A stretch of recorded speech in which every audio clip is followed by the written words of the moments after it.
Every time we come on Camp Highway, she'd say, there's my tree, there's my tree. Yeah. So one day we were just driving here and I just drove in. She said, what are you gonna do? I said, I'm just gonna say, can you come see your tree? And she said, you think they'll let me see my tree? I called Rei back and I was explaining. He says, come down anytime. I will open the gate.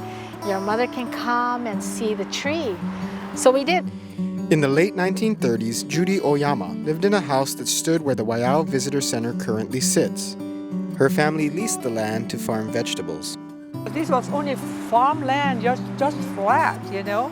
And while the landscape has changed dramatically, the massive tree near the entrance remains.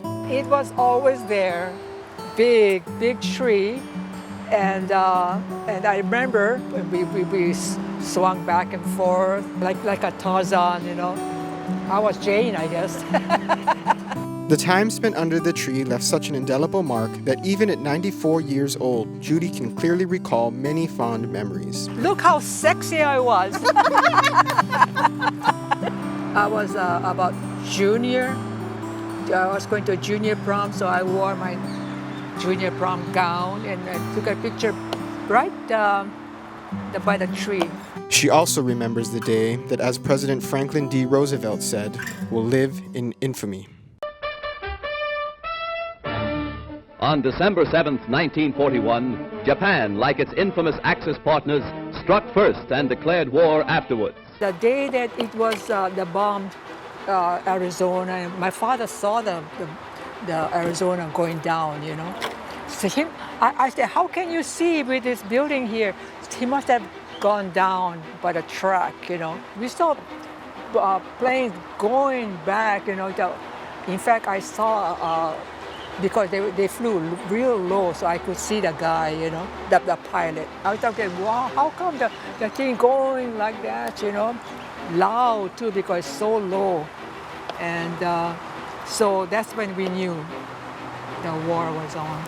Life during the war brought many changes for Judy and her family. The military took over, you see, the guard.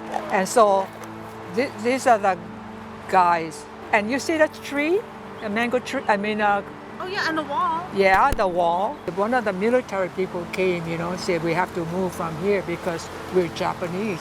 There was a real old storeroom, unpainted.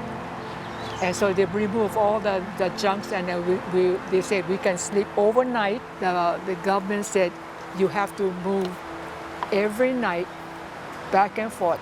In the morning, we came back to the house because I presume the government wanted the vegetables and, you know, to plant, you know, so that the people can survive. And so that went on for a couple of years, I think. Despite all of that, Judy will always remember the time spent living under this tree. I always knew they lived on the shores of Pearl Harbor. This has always been in the family's history, you know, for the Oyama family.